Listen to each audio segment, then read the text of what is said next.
Hello students, good morning. BA final year की class में स्वागत है आप सभी का। इसमें हम भारत के खनिज संसाधनों का अध्ययन कर रहे हैं। पिछले वीडियो में हमने जल विद्युत का अध्ययन किया था।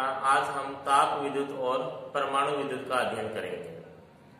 ताप विद्युत भारत में सबसे अधिक जो विद्युत का उत्पादन होता है वो ताप विद्युत के द्वारा होता है। लगभग 68% जो विद्युत बनती है वो ताप विद्युत होती है। जिन क्षेत्रों में जल की सुविधा नहीं होती है तो इसमें ताप के द्वारा, जैसे कोयला हो गया, पेट्रोल है, इनके द्वारा विद्युत बनाई जाती है।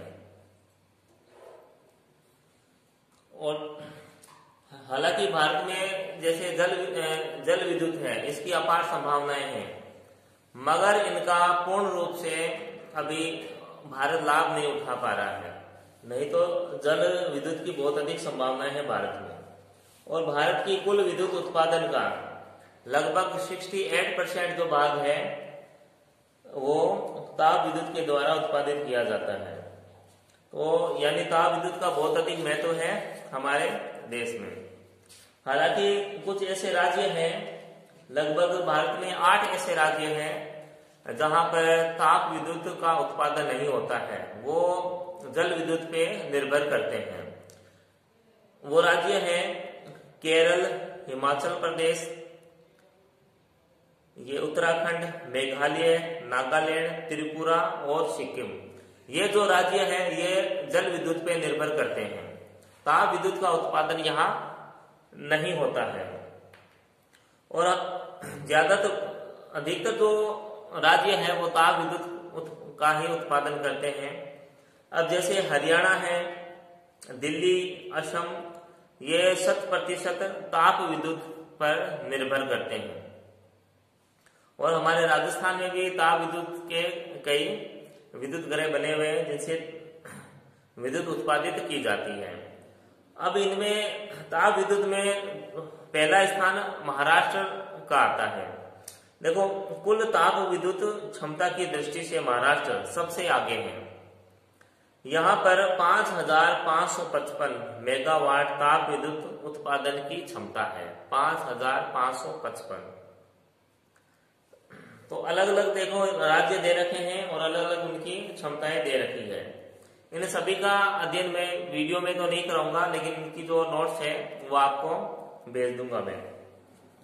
महाराष्ट्र के बाद उत्तर प्रदेश का स्थान आता है। उत्तर प्रदेश का स्थान ताप विद्युत में द्वितीय स्थान पर है। और यहाँ पर कोयला नहीं मिलता है।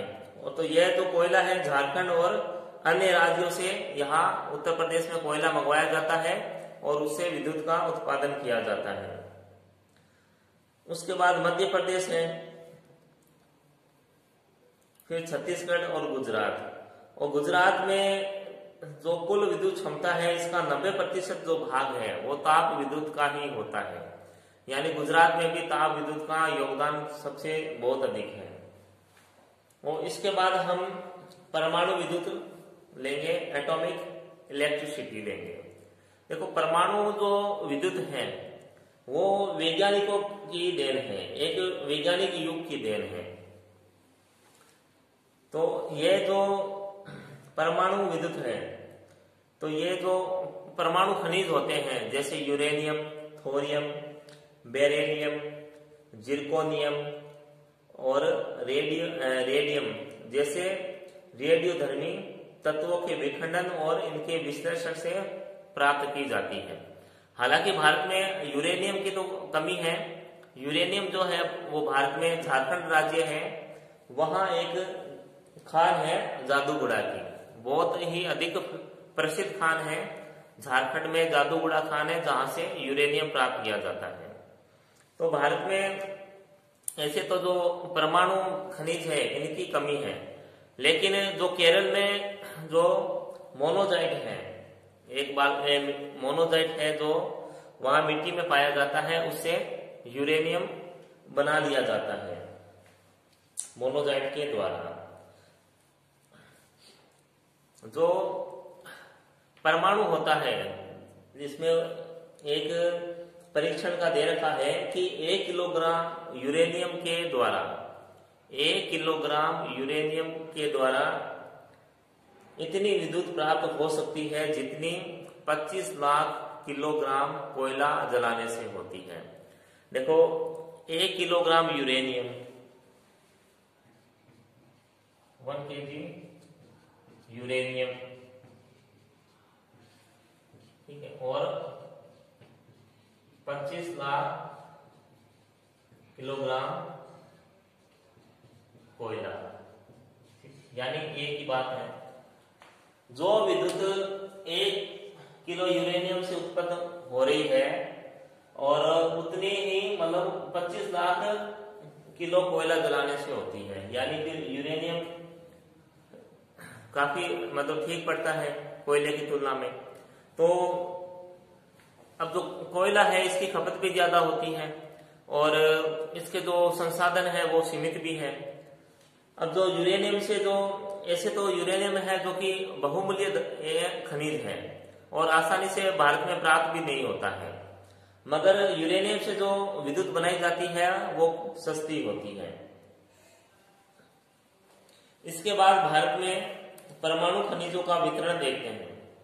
अब परमाणु खनिजों का जो वितरण है, देखो परमाणु विद्युत के लिए सबसे महत्वपूर्ण खनिज है यूरेनियम। वो भारत में इसका जो खनन है झारखंड के सिंहभूम, जो यूरेनियम है ये झारखंड के सिंहभूम के जादूगुड़ा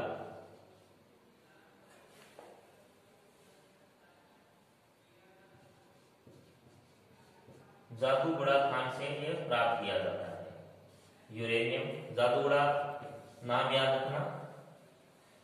उसके अलावा मध्यवर्ती राजस्थान से यूरेनियम प्राप्त किया जाता है।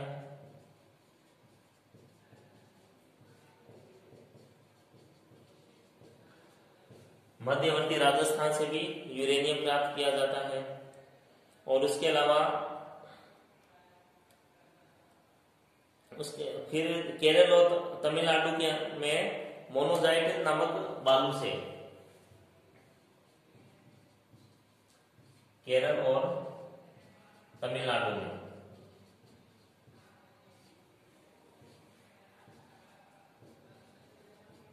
मोनोजाइट बालू से यूरेनियम मिलता है। और यहाँ के जो मोनोजाइट रेत में जो 10% थोरियम ऑक्साइड और 0.3% यूरेनियम ऑक्साइड मिलता है। और हाल ही में जो झारखंड में जो रांची का पठार है वहां पर मोनोजाइट के विशाल भंडार मिले हैं। और केरल की जो पर्वतीय चट्टानों में 4% यूरेनियम ऑक्साइड मिला है। फिर जैसे थोरियम के जो भंडार हैं वो केरल और झारखंड में पाए जाते हैं। यहाँ की जो ग्रेनाइट चट्टानें हैं वहां पे 10% थोरियम का अंश होता है। और ये जो 10% का जो थोरियम का अंश है यह विश्व के अन्य किसी भी चट्टानों में इतना थोरियम नहीं है जितना भारत में पाया जाता है। ये विश्व में सबसे अधिक है। जो भारत में कि जो ग्रेनाइट चट्टानें हैं उनमें जो थोरियम का 10% जो अंश पाया जा रहा है वो विश्व में सबसे अधिक है। भारत में लगभग 3.6 लाख टन यूरेनियम के भंडार हैं जो विश्व में सबसे अधिक है। इससे इतनी विद्युत प्राप्त हो सकती है जितनी कि 60 अरब टन कोयले से प्राप्त होती है। तो इसीलिए जो गवर्नमेंट है वो कोयले जो तापीय विद्युत की तुलना में अब परमाणु विद्युत पे ज्यादा इसका फोकस किया जा रहा है कि इसके द्वारा विद्युत उत्पादित की जाए। मगर इसके कुछ खतरे भी है परमाणु ऊर्जा के, वो बताए थे आपको पिछले वीडियो में। उसके बाद जो बेरिलियम के उत्पादन में भारत विश्व में सबसे आगे है। यहाँ लगभग 1000 टन बेरिलियम प्रति वर्ष भारत में पैदा किया जाता है। या उत्पादित किया जाता है। और जो बेरिलियम है ये आंध्र प्रदेश, झारखंड और राजस्थान में मिलता है। उसके बाद है जिरकोनियम। अब जिरकोनियम के जो भंडार है वो केरल में सबसे अधिक है, लगभग 5 टन जिरकोनियम के भंडार है। उसके बाद है नेक्स्ट पॉइंट है भारत में परमाणु विद्युत का विकास। अब भारत में जो परमाणु विद्युत का जो विकास हुआ है इसमें जो योगदान है वो सबसे अधिक है डॉक्टर होमी जहांगीर भाभा का। डॉक्टर होमी जहांगीर भाभा है, उनका सबसे अधिक इसमें योगदान रहा है।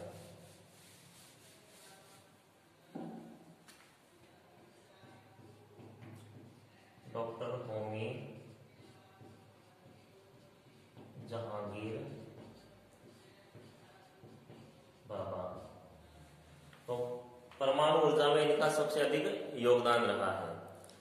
तो इनके प्रयासों के फलस्वरूप मुंबई के निकट जो ट्रामे द्वीप है वहां पे ट्रामे आणविक शक्ति प्रतिष्ठान स्थापित किया गया था।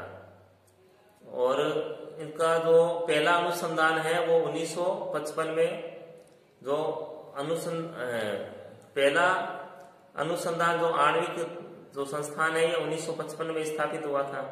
और 1967 में इसका नाम बदलकर स्थापना 1955 में हो गई थी, लेकिन 1967 में जब होमी जहांगीर भाभा की मृत्यु हो गई थी तब इसका नाम बदल दिया गया था। इसका नाम भाभा परमाणु अनुसंधान केंद्र कर दिया गया था। भाभा परमाणु अनुसंधान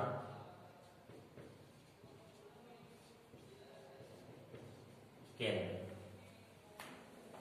जिसे भाभा एटॉमिक रिसर्च सेंटर कहते हैं, शॉर्ट में इसे बार्क कहते हैं, BARC, बार्क। ठीक है, फुल फॉर्म है इसकी बात की है भाभा एटॉमिक रिसर्च सेंटर। तो 1967 में इसका नाम भाभा परमाणु अनुसंधान केंद्र कर दिया गया था। तो इस जो पहला नाभिकीय ऊर्जा संयंत्र मुंबई के निकट तारापुर में 1969 में स्थापित किया गया था, यानी पहला परमाणु संयंत्र है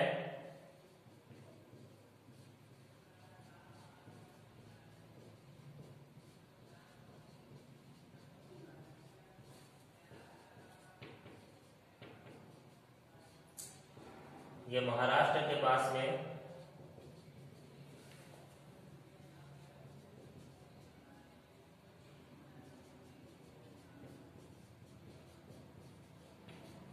तारापुर में, यह 1969 में स्थापित किया गया था। भारत का पहला यह नाभिकीय ऊर्जा संयंत्र था जो कि 1969 में महाराष्ट्र के तारापुर में स्थापित किया गया था। दूसरा नरोरा में स्थापित किया गया था 1989 में,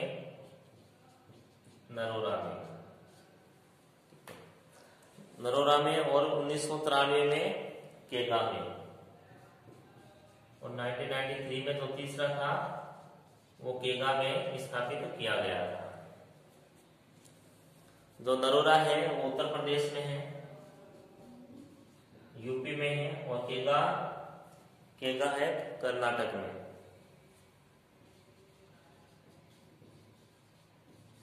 अब जितने भी भारत के जो परमाणु संयंत्र है जिनसे विद्युत उत्पादन की जाती है इनके सारे के नाम आपको, इनकी एक पिक है वो आपको भेज दूंगे। तो इसमें जैसे राजस्थान में भी जैसे एक परमाणु संयंत्र है जिसके द्वारा विद्युत का उत्पादन किया जाता है, जो कि रावतभाटा कोटा में स्थित है। तो ये भारत की परमाणु ऊर्जा है। और इस जो भारत की कुल उत्पादित ऊर्जा परमाणु ऊर्जा है वो केवल 3.27% है। परमाणु ऊर्जा है, अणु ऊर्जा या विद्युत बोल दो इसे, 3.27% है, यानी बहुत कम है अभी। और इसके उत्पादन को बढ़ाने की आवश्यकता है। और ऐसे कई संयंत्र हैं जो प्रस्तावित है, जो भारत में अलग अलग जगहों पे लगाए जाएंगे।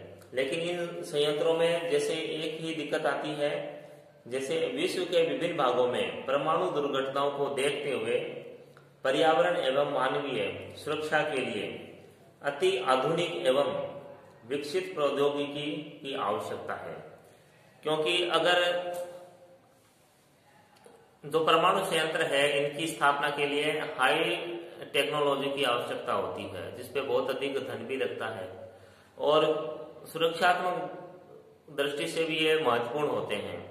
अगर किसी भी कारण से अगर कोई गैस वगैरह लीक हो जाए या परमाणु जो इनकी जो विकिरणें हैं वो विद्युत गृह से बाहर आ जाए तो इससे पर्यावरण और मनुष्य को काफी हानि हो सकती है। इसलिए कई जगहों पर इनका विरोध भी किया जाता है। और ऐसे जैसे जापान में जब सुनामी आई थी तब जापान के परमाणु संयंत्र में जो विकिरण है वो फैल गए थे काफी। तो उस दौरान कई ऐसे देश है, जर्मनी वगैरह, उन्होंने ये तय किया था कि एक निश्चित समय के बाद जो परमाणु विद्युत केंद्र है वे बंद कर देंगे। तो सुरक्षा की दृष्टि से ये काफी महत्वपूर्ण होते हैं परमाणु विद्युत गृह। तो आज के लिए इतना ही, तब तक घर पे रहें, स्वस्थ रहें, धन्यवाद।